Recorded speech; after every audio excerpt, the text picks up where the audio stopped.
Hello and welcome to Good or Bad. You would think a movie starring Arnold Schwarzenegger that is set in a futuristic world where criminals are put in an arena and hunted down for the sadistic amusement of the general public to be more entertaining. Now don't get me wrong, I'm not saying it's not entertaining at all, just not as entertaining as a lot of other over-the-top Schwarzenegger action movies. Let off some steam, Bennett. Released in 1987 and directed by Paul Michael Glaser, The Running Man was based loosely on a Stephen King novel of the same name. And don't worry, I'm not going to be saying "but in the book" every 2 minutes because I haven't read the book, so I'm going to be reviewing this as a movie in its own right. The movie kicks off with some rolling exposition, but I will just give you the quick run through. In the future the economy has collapsed, insert obligatory economy collapsing jokes here. Television is controlled by the state and there is a sadistic game show called The Running Man, in which high-tech gladiators hunt down criminals. And naturally, like all dystopian futures, there's an underground rebellion. The evil police force have been dispatched to deal with rioters. They scan the crowd and discover they are rioting over food and have no weapons. They are then ordered to kill them all, but Ben Richards, played by Arnold Schwarzenegger, decides... The hell with you. I will not fire on helpless people. Could you read that line any more forcefully? Richards then gets detained and we cut to 18 months later in a prison workers camp, where Richards leads a prison break. Really good security. Apparently all you need to do is stage an inmate punch-up and turn on the guards. Come on, these guards have assault rifles and they're still losing the fight. Even stormtroopers handle prisoners better than these guys. Okay, so people get shot, punched and experience death by corny one-liner. Give you a lift? Well, it is a Schwarzenegger movie, what were you expecting? Before making a break for it, they need to deactivate the collar bombs that they are all wearing, but one guy gets impatient and loses his head. They then deactivate it and run towards freedom. Then we appear to be in LA during a Gotham City convention. Seriously, all it's missing is the bat signal. The escaped inmates get their collars removed and the rebels ask Richards if he wants to help, but he decides he would rather go to Hawaii. Richards then goes to his brother's apartment, the last place anyone would think to look for him. He discovers no one is home, so he washes up and then finds a woman called Amber Mendez, who is played by Maria Conchita Alonso, who is working out to a very hammy workout video. Then you're ready for Captain Freedom's workout. He then sneaks up on her and interrogates her. She tells him it's her apartment now and his brother was taken away for re-education. I'm not entirely sure what that is. She makes a run for it. When you hear the tone, control your jealousy and leave your message. What is with that workout video?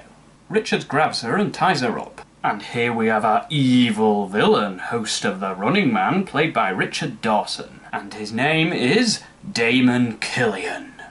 Well, if that isn't the most evil name I have ever heard. He is looking for new victims for his game show when he sees the news and decides he wants Arnold. Sensational. Perfect contestant. I want him. Was he just running towards every camera during his escape? Maybe he likes the attention. That's my synthesizer setup. I'm a musician. Okay, there's tying people up to restrain them so they don't call the cops, and then there's that. He searches through her stuff and finds cassette tapes, a very common item in this well thought out futuristic world. He robs her money and then takes her travel pass. I guess the word passport wasn't futuristic enough, unlike cassette tapes. Now I'm going to untie you, and then you're gonna get dressed, and then you're gonna come with me. Why? Travel pass.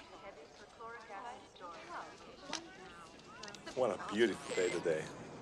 I can practically taste those pina coladas already. Right, sweetheart? Miss. You didn't put it in your purse again, did you? What was the point in taking her? All he was doing was increasing the likelihood he would get caught, either for her not having a travel pass, or for her screaming, "Help!" Which she then does. A very negative attitude. Also, I like how these travel passes are so high-tech they don't even have photo verification. Maybe they just believe in a society that doesn't steal. He tries to flee the airport, but then he gets caught by a guy with a giant net gun. Love that. Also, what's with the robot voices?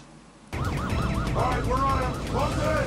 Close it! He is then sent to jail where Killian pops by and demands he enters the Running Man. He refuses to participate at first, but then Killian threatens to send his fellow escapees into the arena, so he agrees to do it. They then prepare him for the game by injecting him with a tracker. Back at home, Amber is watching TV, and then the movie needs to replenish its budget.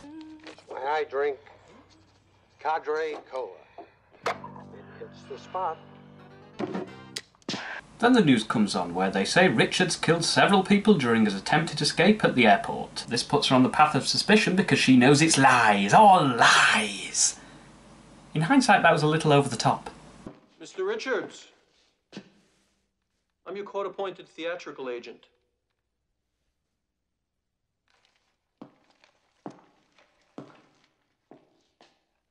It's time. You know, it takes a lot more than long pauses to add drama. See? That wasn't dramatic. The movie decides its script isn't good enough, so it throws women dancing on the screen. You know, to keep us paying to see this movie. They introduce Richards as a homicidal maniac and show some edited footage of the intro to this movie. Innocent unarmed people down there! Cease fire!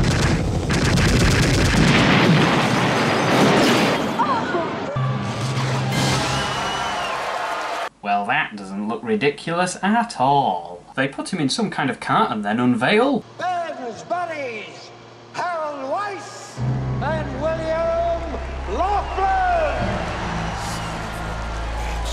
I just cannot believe that after all those lies, they lied about that as well! Meanwhile, Amber is snooping around and finds proof of their web of deceit, in the form of a bunch of tapes that contain the source footage of everything they lied about, especially the footage of the massacre at the start of the film. And where did she find it? Well, it was in a drawer that was left unlocked that would be easy for anyone to find.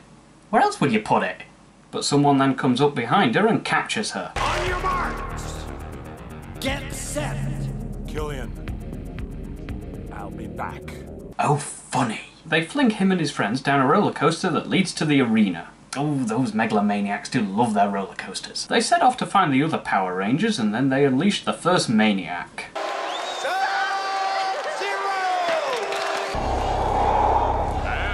Wow, Sub-Zero put on a few pounds. Okay, so Mortal Kombat's shameful secret attacks them, but after a bit of a struggle...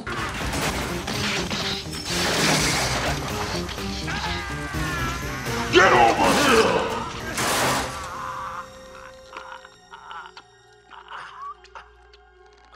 Fatality! Here is Sub-Zero! Now, Plane Zero! What? With the first stalker dead? Oh yeah, I should point out, they call them stalkers. They summon two more, the first being a chainsaw-wielding madman, and the second being...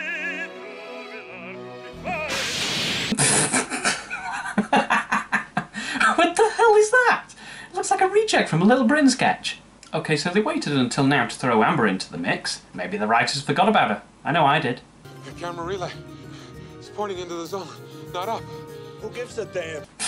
Who gives a damn? Best way to sum up this movie. They decide they want to crack the code and jam the network, but they need to find a way to do so. Uplinks, underground. You guys don't shut up, I'm going to uplink your ass. You'll be on the ground. Actually, not to be pedantic, but it's you that won't shut up about uplinks. Amber makes her way over to the group where she is met with a not-so-warm welcome. You think I'm helping you out? Do they even think I'm your girlfriend? You can straighten that out. See this camera up there? I can strangle you for the home audience. You know, it's talk like that that convinces everyone you're a psychotic homicidal maniac. The chainsaw enthusiast teams up with Dynamo the Fabulous and attacks them. They run away but get separated. They spot the network uplink and see their opportunity to jam the network. Meanwhile, Richards is having a final showdown with Leatherface's less scary cousin. I love the saw. The saw's part of me. And I'm gonna make it part of you.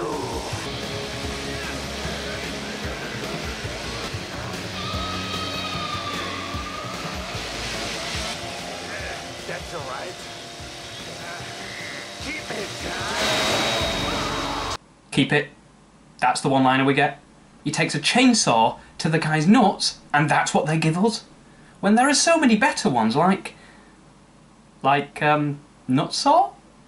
Chainball? Okay, I can't come up with a better one. So they decode the uplink with the easiest to hack security system in the world, as well as no physical security whatsoever. Oh, except for the walking light show over there. He kills that guy. Sorry, names require a greater investment in the characters. And then he chases the girl and knocks her out, but Arnold readies his best one-liners. Hey! Lighthead! Hey, Christmas tree! Then Dynamo jumps into something that wouldn't look out of place in Mario Kart and chases him down, until he crashes and is left defenseless. Richards refuses to kill this poor unarmed excuse for a villain, so he leaves him there. Well, I bet that won't come back to haunt either of them. They then find out their other friend is dying due to injuries sustained in battle. Killian calls Richards privately and makes him an offer. He will take him out of the game if he will become a stalker for him. But Richards gives the same reaction Arnold gave when they used a contract to get him to be in this movie. You cold-blooded bastard. I'll tell you what I think of it. I live to see you eat that contract. But I hope you leave enough room for my fist, because I'm going to ram it into your stomach and break your goddamn spine! Ah! They introduce the next stalker. Does this just want to be a video game? All they are doing is lining up boss battles. And Killian asks a woman to vote on who she thinks will make the next kill, Fireball or Dynamo. I think the next kill will be made by Ben Richards. Agnes, Richards is a runner. You gotta pick a stalker. I can pick anyone I choose. And I choose Ben Richards. You tell him, old lady. Fireball attacks them, but Arnold decides to audition for the part of Donkey Kong.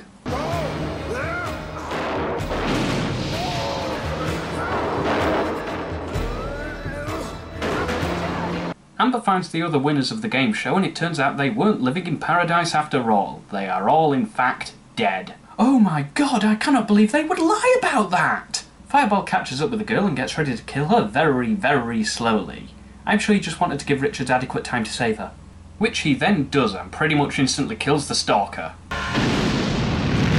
Which is funny, since this one looks the most intimidating out of all of them, but then again, there's not really much competition there.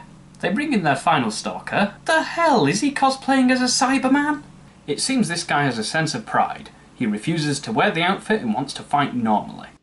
Get him out of here! What's the matter? Steroids make you deaf? Get him out of here now! Richards and Amber get trapped and find the Resistance. What the hell? Where did they come from? Is this evil corporation so dim-witted they just walk through the front gate? But anyway, they have gotten sick of Richards killing everyone, so they use CGI to show that guy beating him to death, so now they are officially dead, leaving the evil police force to hunt them down. They decide, as well as jamming the network, which they have just done, they need to go in guns blazing, but the girl has a trick up her sleeve. If you want to make an impression, forget the speech. Try this instead. What is it? It's the original video from the Bakersfield massacre. They didn't take the tape off you when they caught you. What kind of guards are these? Oh wait, we've already established. Morons. So they expose Killian as a liar and take over the control center. Abort mission. Return to base. Don't touch that dial. You know, I'm not even going to question how they got there without encountering any security at all. Because I'm sick of saying that. Oh, would you just die already? Why aren't you laughing? Because there's nothing funny about a dickless moron with a battery up his ass. I'll show you, dickless. That's not a very good comeback. Richards invades the stage and takes control, but now he has to deal with the toughest, the meanest, and the something elsest security guard.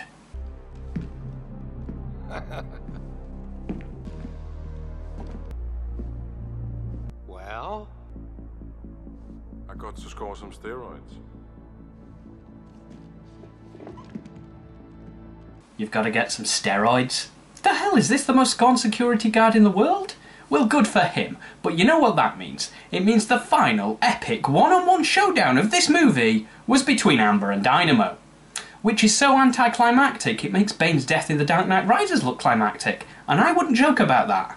Richard straps Killian into one of the carts and sends him off down the chute.